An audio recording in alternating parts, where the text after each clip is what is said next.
All right, good morning. Thank you for joining me on a Sunday morning to talk about work, because that's what we all want to do, right? That seems crazy. So I'm going to start us off with prayer, and then we'll get going. Lord, thank you for bringing us together this morning. Thank you for hearing our prayers that we are struggling with how to keep you with us all week long, that our hearts stay as full as they feel on Sunday throughout everything that we do all week. While certainly no expert in this, please help me to share some of what I've experienced and learned from you so that others can also hear you and learn from you. I pray that we all leave here remembering your greatest commandment to love you and love others, understanding that we need both you and other people to be happy and healthy, and although work is a part of life, that it isn't life itself, and how we can continue to listen to you, learn from others, and never be done developing ourselves to be more like you intended for us to be. In your name we pray. Amen. All right. So I don't know, does this resonate with anybody? So for me, when I am sitting in church on Sunday, it feels safe, right? I love how I feel when I'm sitting in that chair. And when it's over, I'm not really crazy about getting up and going home. And sometimes I'll just sit in my car and think about what happened. I might take some notes. I might go to somewhere quiet. Sometimes I've gone to like Lincoln Woods or something. Like sometimes it's just something that you just don't want to go back to reality. You want to kind of like keep that feeling. But then we go home, and then there's laundry. And does everyone have food? Because I'm horrible at meal planning, so chances are they don't have food. And then we start doing the prepping for Monday, prepping for work. So for me, that's checking, what time is my first meeting? Am I ready for that first meeting? How many emails did I get over the weekend that I have to respond to? That thing that I promised myself I would do on Friday when I wanted to leave at 5 o'clock that I said I would do before Monday, crap, I didn't do that. So now you have all that stress. And so where did that feeling go that you had when you were sitting in these seats? It feels like it's miles away, right? So does that feel like potentially anyone else maybe feels that way a little bit? So the bad news is I have no idea the right answers to do that. So you can put your notebooks away because I won't have all the answers. But what I do know is that God has some really good things for us to think about and for us to try to kind of incorporate into our lives, so we can try to make that spread into Monday. So a good place to start is the greatest commandment, right? So let's take a look at this one. So really want to kind of focus on the second part here. So which is the most important of the commandments? The first in importance is, listen, Israel, the Lord your God is one, so love the Lord God with all your passion and prayer and intelligence and energy. And here is the second, love others as well as you love yourself. There is no other commandment that ranks with these. So it basically boils down to love God and love others, and we hear that a lot here at NEC. And so I'm trying to kind of bring that into all areas of my life, especially in work, where I feel like it's really the biggest challenge for me. And so we know, this applies to all areas of life. And so the next 2 weeks, you're going to hear more about the love God and love others. But I really wanted to start and back up and kind of start with ourselves in terms of kind of how is God intending us to be, so that we're able to go and do love God and love others. So I'm going to do that by talking about a couple of things. I'm going to talk about authenticity, which is my favorite word in the world, and anyone that knows me, I'm just like, you're not being the A word, and it's a good A word, it's authenticity. And then life balance, really talking about the Sabbath, and then ongoing development, basically kind of how can you continue to grow in God, and how can you continue to get closer and get better.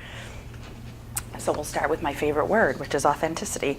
So this has been, and anyone who knows me really well knows that this is kind of like my life theme word, and has been for probably the last 2 years. And I try to bring it everywhere, which is kind of, and I'll get into what my definitions are, but really this has kind of been like a theme of my life. So there's a few definitions that I want to look at. So the first definition is the dictionary, because that's a great place to look for definitions. So not false or copied, genuine, real, representing one's true nature or beliefs, true to oneself or to the person identified. So that seems pretty straightforward, right? I think I can pretty much relate with that one. And then I took a look at the Bible, and this is one that I really liked in terms of kind of being true to yourself and authenticity. So Philippians 4:8-9. Summing it all up, friends, I'd say you'll do best by filling your minds and meditating on things true, noble, reputable, authentic, compelling, gracious. The best, not the worst. The beautiful, not the ugly. Things to praise, not things to curse. Put into practice what you learned from me, what you heard and saw and realized. Do that, and God, who makes everything work together, will work you into his most excellent harmonies. So I thought that was a really great definition of authenticity too, one that I like to try to remember. And then there's the Tracey Myers version of authenticity, which is being the same person no matter the setting or situation. What you see is what you get. So I never want anyone to say, I wonder how she is at work, or is that how she is at home, and is that the manager Tracey, or is that the real Tracey? I never want people to kind of wonder that. And then I have another little definition. No more games, no more drama. When you want to be real, give me a holla. So that's another little favorite little quote of mine that kind of speaks to authenticity. And then when we think about authenticity at work, sometimes the word that's used is branding. So I don't know if anyone's heard this kind of in work. You know, it's like, what's your brand? And you have to build up your brand. And so this is from the AICPA, a little definition of branding. And I actually did an exercise with my team on this where we were trying to kind of create our team brand. And so I went back to that old presentation to kind of pull this definition forward when I was trying to kind of think about how to do it individually. So branding, so this is their definition. It's what is it that you want to be known for? Personal branding is how we define ourselves in the workspace while also incorporating the personal elements that make us who we are. Your unique brand message differentiates the best you have to offer, gives a good indication of what you're like to work with, and shows how you make things happen. So I think that's pretty fair. So that's a pretty good definition of branding. And then why should we do it? By developing your own brand, you'll have control over the initial perception people have of you. A successful brand can go a long way with self-promotion, conveying loyalty, and offering consistency in the quality of services you provide. So that's okay. I'm not really crazy about the self-promotion word, but I think that's that's kind of how it is at work. But why does it need to be different? And why should that be different than all of the other definitions of authenticity and branding? I really think how you present yourself at work should be the same as how you present yourself in every other area of life. I think too, what is it that you want to be known for? Exactly, right. And so my challenge to you would be kind of like, think about, what do you want to be known for? Yeah. And then what do you think your brand is at work? So list like the 3 to 5 maybe things that you think people would describe you at work. And then think about how your friends and family would describe you. And then think about maybe how people at NEC would describe you. And then compare all 4 of those, the who you want to be, and then all of those, and see where the gaps are and where maybe you can kind of help to fill those gaps and do some kind of improvements. So that's kind of one of my challenges. And I've got homework for you at the end, so I'll remind you that I want you to do that. And so in terms of kind of like, well, who do I want to be? Sometimes you might need help with that. So I think every single person in here would define it differently. I gave you 3 definitions, but I'm sure there's as many definitions as there are of you. So in terms of getting help from God in terms of, what should we be focused on? What should our authentic self kind of be focused on? I love everything about Romans 12. And the beginning of it is something you've heard a million times here at NEC. It's about putting your everyday walking around, going to work life and setting it before God. But this next part I really thought was kind of a good instruction for what you should be kind of considered in your authentic self. And so let's read that. So let's go ahead and be what we were made to be without enviously or pridefully comparing ourselves with each other or trying to be something we aren't. Again, authenticity. If you preach, just preach God's message, nothing else. If you help, just help, don't take over. If you teach, stick to your teaching. If you give encouraging guidance, be careful that you don't get bossy. If you're put in charge, don't manipulate.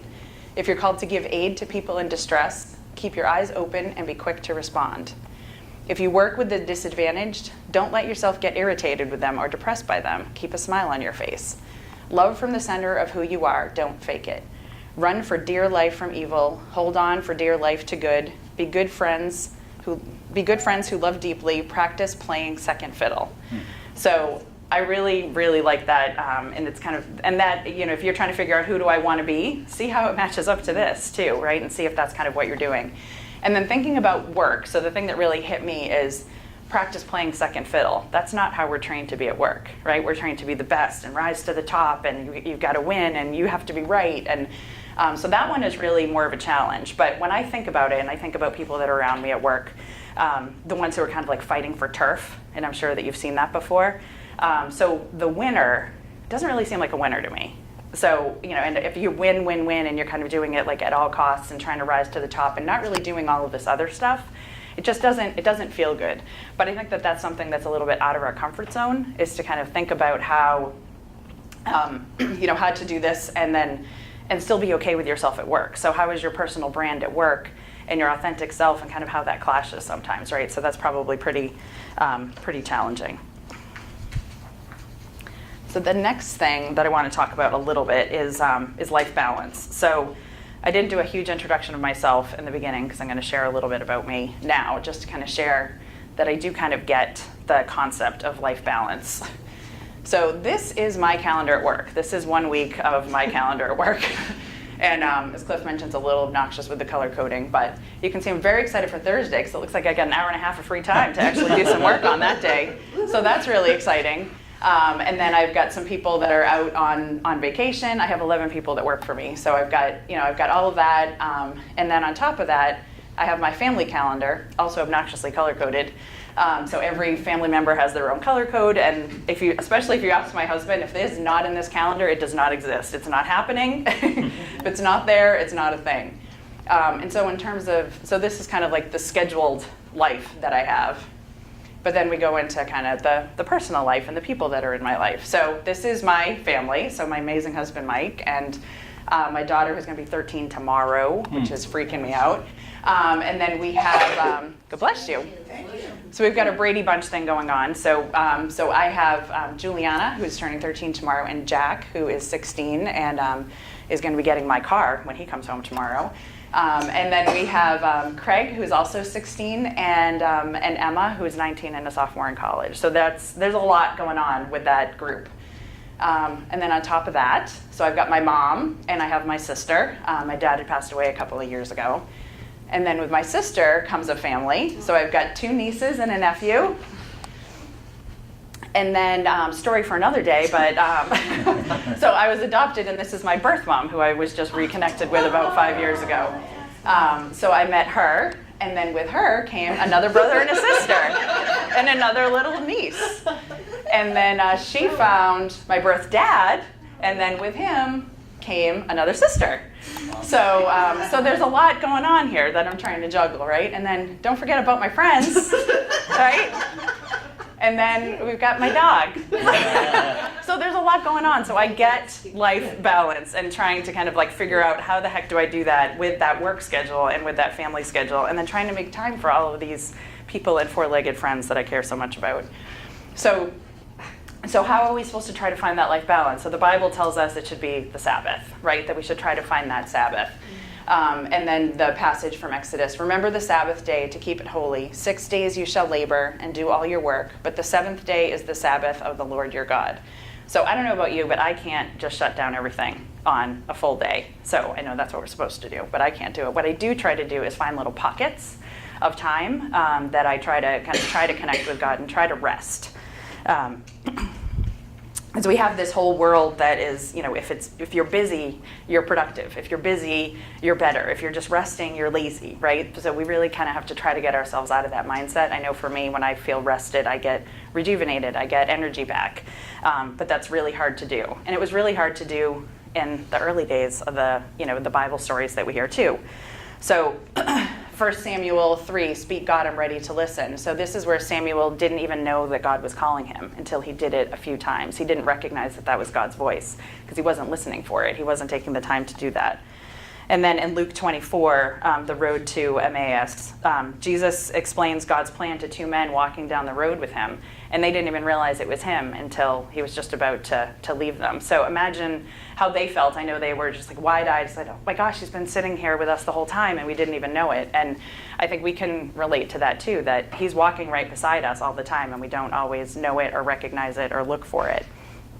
So how often does that happen with us? I know for me it's all the time, and I need constant reminders that he is with me, and I continually forget.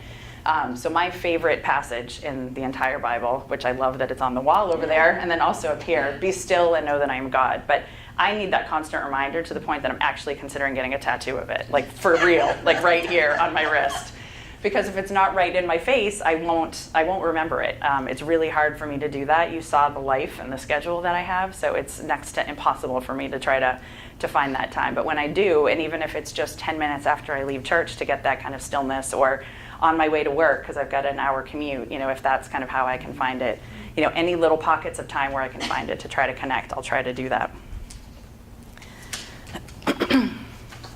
And so thinking about kind of how God can reach you. So Does this give anyone anxiety? All of the notifications that are on there. So think about all the different ways people can reach out to you. So there's email, there's text, there's voicemails, there's, heaven forbid someone actually wants to meet you in person or call you on the phone, right? But then there's Facebook Messenger, there's Facebook Wall, there's Instant Messenger, there's Snapchat chat, there's Instagram chat. So there's so many ways that you can possibly be reached. And I know a few years ago when I was president of the middle school PTO, I had some chats going on, some emails, there were some Facebook posts. I said, guys, we got to stop. I said, we're setting up one way to communicate with each other because I can't keep track of anything. So he said, let's do a Facebook Messenger thread, and that's it. That's how we're going to communicate. So I know that's stressing me out, so we're going to get rid of that. So where can God find you? And so I want to kind of ask a couple people, kind of where do you kind of find space for God? And I'll share a little bit of some of the things that I do. Like, are you on autopilot? I know for me, I find myself on autopilot all the time. So I need those little reminders. So one of the things that I will do, so I have a couple of bracelets that have crosses on it. This one has faith and has crosses on it. And if I wear that to work, and I can look down and say, that's what's important, and kind of reset myself. So I have little reminders that I wear. If I get the tattoo, then I don't need to have as many bracelets, but we'll see how that goes. But really trying to create a routine. I know Mike has kind of shared some of the routines that he has. So when he pulls into the driveway at home, he kind of pauses, and that's kind of his time to kind of like shut off and then, go into the rest of his life at home. Before you hit the floor, before your feet hit the floor, do you look at the Bible app instead of Facebook? What kind of, different routines like that. So there's different things that I try to do before I go to bed at night, try to read a passage. And I'll admit I am horrible at it, and I need a lot of help in terms of kind of reminding myself. But I would love to know from all of you, where do you find those little pockets of space and time that you can kind of connect with God? Because I always like to learn from what other people are doing, because that's how I get good tips. So does anyone find little pockets? I'm a walker, and this hot, crappy summer, I've been out before 6:30 in the morning, and I have my initial, it's another humid day, and then finally, okay. First thing I say when I start walking is, this is, actually sing a little ditty I made up, this is the day that the Lord has made, and I will rejoice and be glad in it. And I've just gotten some incredible insights. I walked for about 2 miles. One of the things that come to mind was a number of years ago when my daughter was still in school, and I was praying about how do I prepare her for the real world, and God literally stopped me and said, that's not the real world out there, I'm the real world, and I just have gotten some incredible insights like that, while I walk. So it's huge. I see people, people are walking with their cell phones. Why? I see people talking on their cell phones, people that have got things plugged into their ears, and there's a beautiful world out there, just find a park, find a trail, someplace that you can just get into a quiet mode, that's has worked so well for me. Yeah, I think that's great. When I go for a walk, I like to have the pounding music so I get all energized. But when I don't have it or forget it, I love my walk even more because you can actually realize the world that's around you. Bird singing. Yep, it's crazy. Yeah, it is. It's just crazy. There's so much out there that people miss that just go through it without. It's so disconnected from the world that we're talking about. That people are so connected to their devices. Yep. Missing. Yep, absolutely. That's a great one. Any others? Yeah. I've been doing this. It took a while in the beginning, but now if I don't do it, my whole day is ruined. So I've been doing it since my son was born, so almost 24 years now. I just turn my lamp on before I even get out of bed, and I have a little daily devotional that's got like God in it, and then I've gotten another one someone gave me, so I have those two. They're just like 5-minute bloop bloop. But one of them refers you to passages in the Bible, and that's something I've done this year new, so that it's not 5 or 10 minutes. I'm there 20 minutes or half an hour. I set my alarm earlier now because I'm not a morning person. Anyone that knows me, it's like I have no brain in the morning. But when I do that, it just starts the day so much better. Because if I get out of bed and go downstairs, even just to put the coffee on, oh, this dish needs to be washed, and I better go throw a load of wash. Mm-hmm. And then I don't have time to read because I have to go to work. So it really, really grounds me and starts my day. Yeah, that's really great. It's so hard to do. And I kayak. I love to kayak. And you can't do much, craziness when you're kayaking. Yeah. It's so peaceful. There's something about nature, really. I mean, I'm hearing that with both of you that really I love nature. gives you More that time in space. nature. Mm-hmm. Yes. I watch my hummingbirds and I'm out in my garden, and it brings me such peace. Nature again. Yep, Yeah, exactly. Nature again, it's just beautiful. I remember, I was gonna say Cliff. Who was our pastor? Chris. Chris? Mike, Chris? Cliff. Yes, Mike. Okay. He said, think of something that reminds you of God. And so I said birds. And, you know, when I go out there and I watch them, and I'm in my garden every day, and it's just a communion with nature and God. Yeah. Yeah, that's And fabulous. I took this from him, but you know, when I wake up in the morning, I say, here I am, you know, what can I do for you today? Let me move myself out of the way. I love that. Anybody else?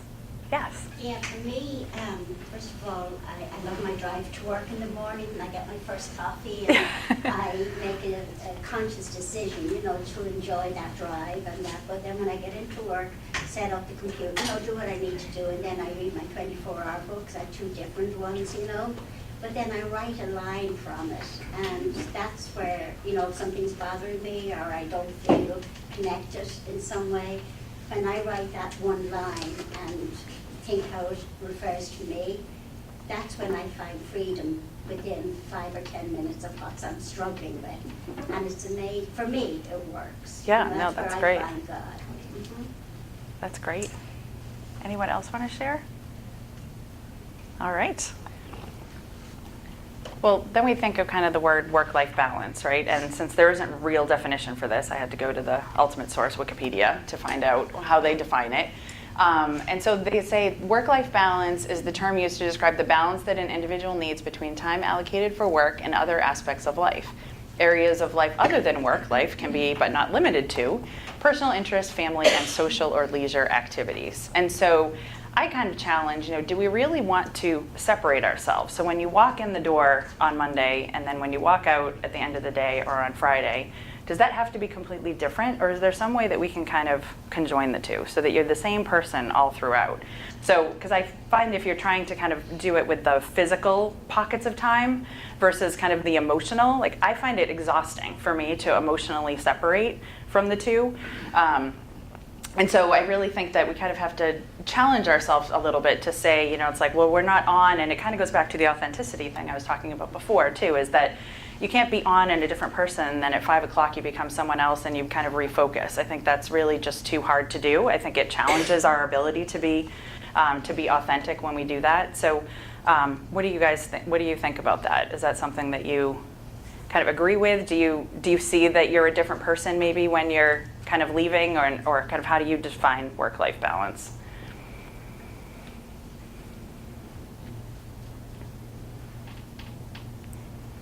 So the same as I do, I guess.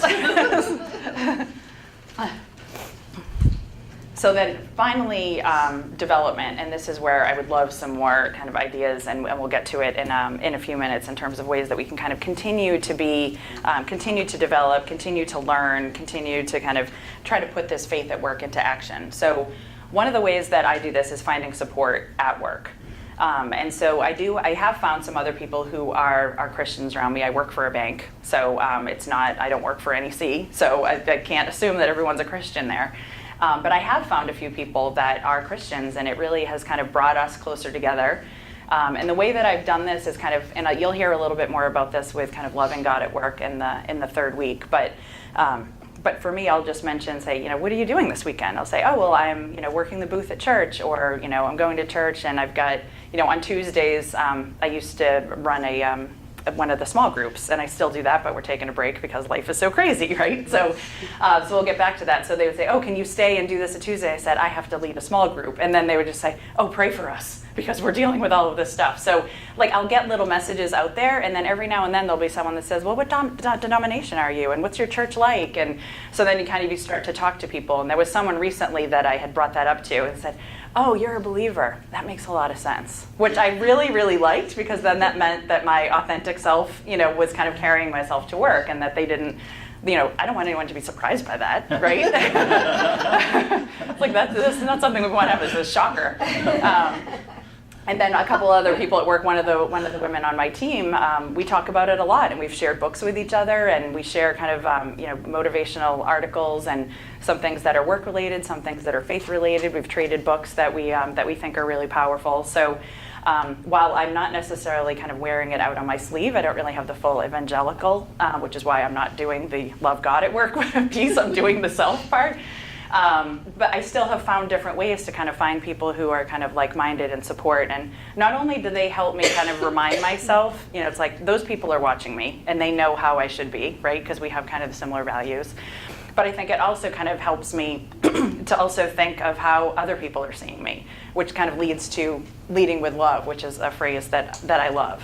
And I think it was said here, and I'm not sure when, but for many people, you will be the only Bible that they will read, which I thought was really, really powerful. So people are watching you, and if you're leading with love and bringing that light with you, and we've talked about that a lot recently at NEC, that'll be noticed and recognized. So it'll become kind of part of your branding and what you're known for. And if you're doing it right, you'll find that people will want to be kind of part of that. They'll want to be, like, what does she have? What is that? And I think it just really kind of, it helps to, firm that kind of, the branding that you have and who you are. And I think it helps to also tie the authentic self you are out of work into work if you're kind of constantly thinking about that. So there's a couple of passages, of course, that kind of help us with this as well. So 1 Corinthians, and this is 1 Corinthians 13, and we hear this a lot at weddings, but I think it's really relevant everywhere, right? Love is patient, love is kind, it does not envy, it does not boast, it is not proud.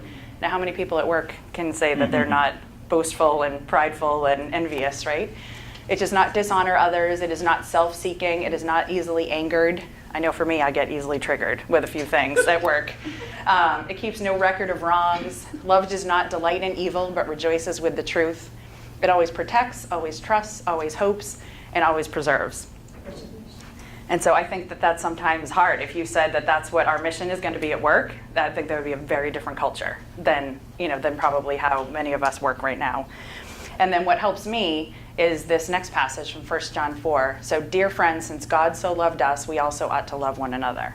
And so this, kind of like the leading with love and always trying to put yourself in that other person's shoes. So there's a couple of experiences that I had at work. So there was one, it was a few years ago, I was told that I had an epic execution failure. So that meant basically I didn't do my job. And so I thought very strongly that I did do my job and that there was someone else that could have been at fault for that. And it was so easy for me to try to kind of like attack that person and protect myself. And I said, you know what, ultimately, this was my job. And I fell down and I still work there. So it wasn't that epic because I'm still working there.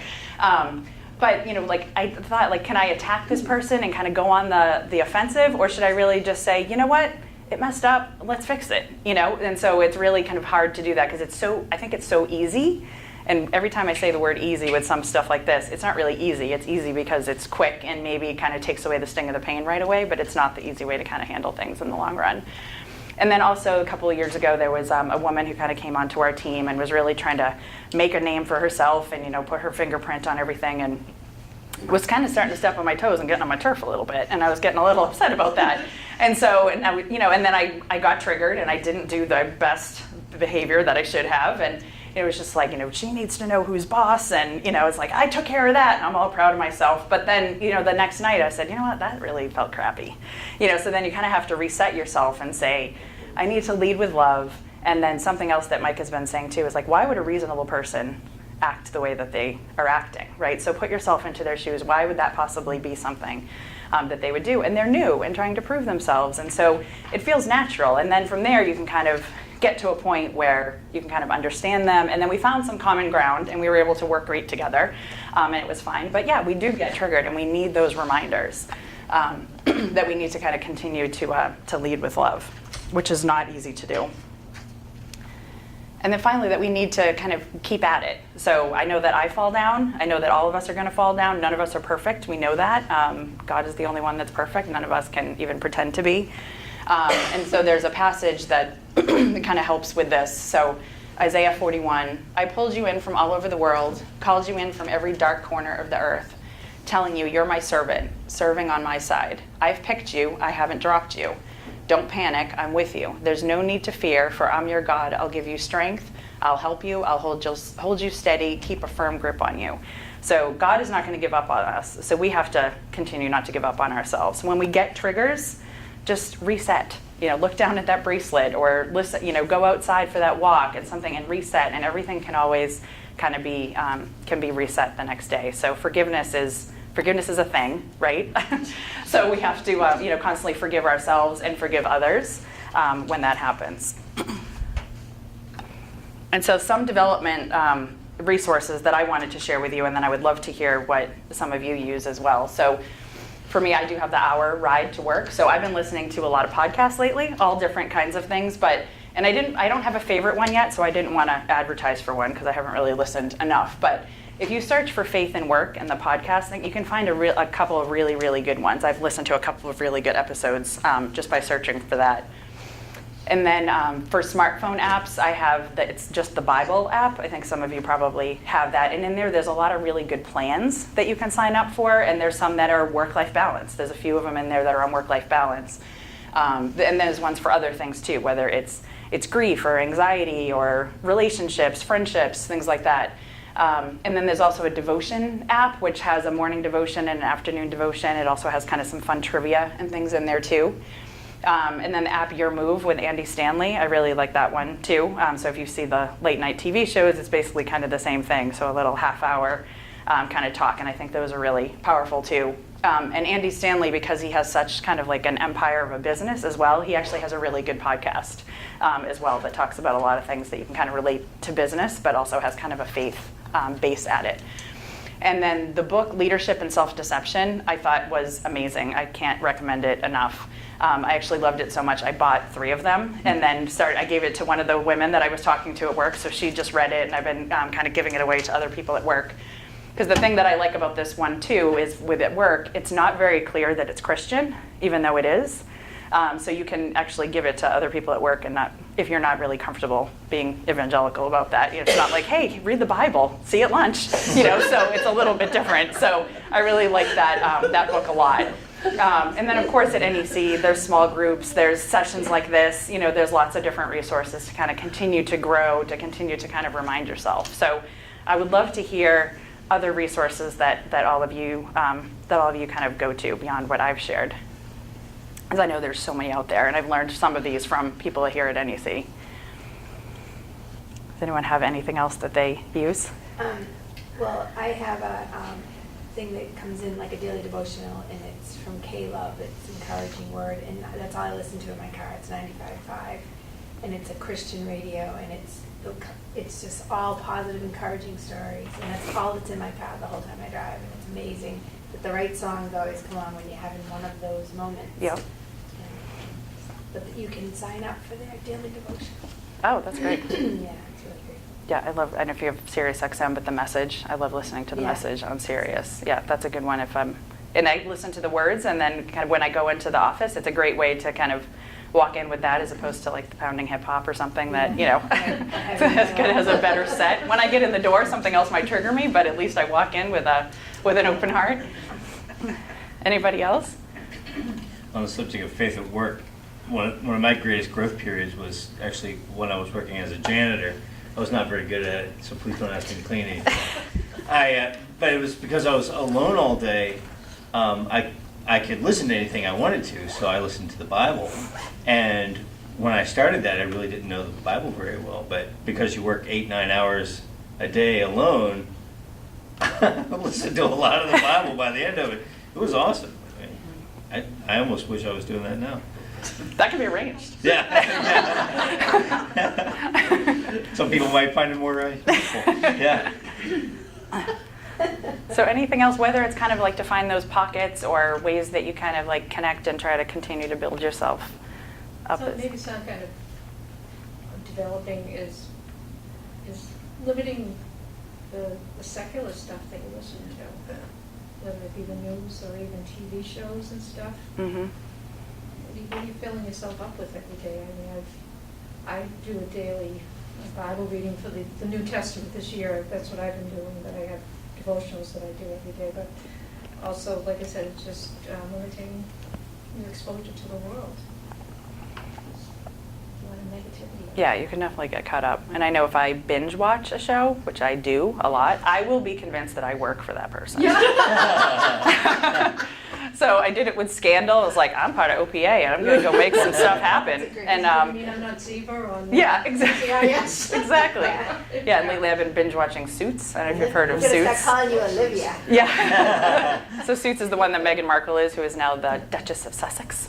And it's an amazing show, and I actually have an entire playlist on Suits because there's so many good songs, and I will just put those on, and I'll walk into the office like I own that place because I work at, Harvard, what, Spectre, whatever. Pearson Spectre Lit is where I am right now. But yeah, and then that's not who I am, and you get so caught up in it, and because I actually told my best friend who had told me about that show, I said, I've been watching it so much, I said, I think I'm creating an excess amount of drama at work. I think things are way more important than they are. I've got to take a little bit of a break. But it's so true to what you said, that you can kind of immerse yourself into the culture that is not a great culture. Yeah.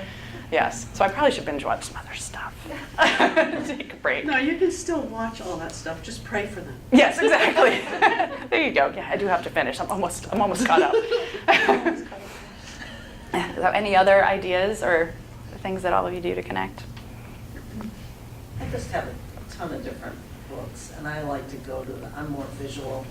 I like to read a chapter, just out of the blue if I feel myself kind of going down a little bit. Yep. And it's just comforting, and they're all, devotional type of, or just, they're Bible type of books. Yes, which is I'm perfectly happy. okay. And I find that very comforting. And I also find for myself, when I'm ever walking into something, this morning, coming into anything, that's when I pray the most. I pray before I enter something, and it just calms me down and makes me focus on what it's really going to be about instead of what I'm leaving behind. Yep. That's been something that's helped me a lot. But nature, we've talked about nature. We're I know you're a big walker. big nature person. Yep. Camping, walking, anything, hiking, it just is so calming and really makes you realize what's important Yep. and why. All right, so before I let you go, I'm going to give you your homework, which I'm not going to check, but I think that you should do it. And if it doesn't challenge you, it doesn't change you. So that's really where, it's more of a challenge than it is homework. So for the three things that we talked about, so authenticity, like I'd said, compare your personal corporate brand to who you are outside of work and who you want to be, and kind of see what you can do to bridge that gap. And then for life balance, really try to create some sacred space for yourself every day so that you can connect with God. Make sure you're focused on the right things. And then for development, a couple of things. So introduce yourself to someone new. So this is I've been working for the same company for 15 years. And there are people that walk by me every day that I have no idea what their name is. And that's kind of, when I was reading and kind of preparing for this, I was like, oh, I'm gonna take this on as my own challenge. It's just like, I see you every day and I don't know your name, I don't even know what department you work in. And introduce yourself, because you're in the space with people more than 40 hours a week for me. So you should know who they are, and it doesn't mean that they have to connect to you on a Christian basis, but just connect with people. Just find that extra support. So that's something that I know I'm going to do, and I would encourage all of you to do that too. And then find a new resource to help yourself to continue to grow. So whether it's one of the ones that I mentioned, one of the ones that someone else had mentioned, or something else that you find. And I would love if you find some really good ones that you think would be great. I would love to hear it too, because I'm a constant learner, just forever learning. I can't go to enough classes, can't listen to enough podcasts, read enough books. So I'm always up for something new and different. So that is my homework challenge for all of you. Yes? Could you put up that Romans thing again? I just wanted to write down that. Yeah, sure. That was really good. And for people that came late too. 'Cause Yeah, that's that's 12, 1 through 4 or so. Oh, No. There's my family. There they go. And there's a crazy schedule. Oh, no. No, Did I pass too it? Fast, yeah. There it Yeah. is. Oh. It's 12, There we go. 4 to 10. Yeah. I think the entire Romans 12 is amazing, but yeah, for sure. This is, for those of you especially who are late, this 6 to 8, I think is really kind of a great way to kind of identify who you should be and your authentic self. I think that's great. All right, so I'm going to finish us in prayer, but if you want to stay and talk and ask more questions and share more, we certainly can. So Lord, thank you for bringing us together this morning. Help us to find and stay true to our authentic selves. Help us to be fully present in all the areas of life that you've called us to. Help us to build a balanced life that includes healthy amounts of work, rest, and play, all with you at the center guiding us.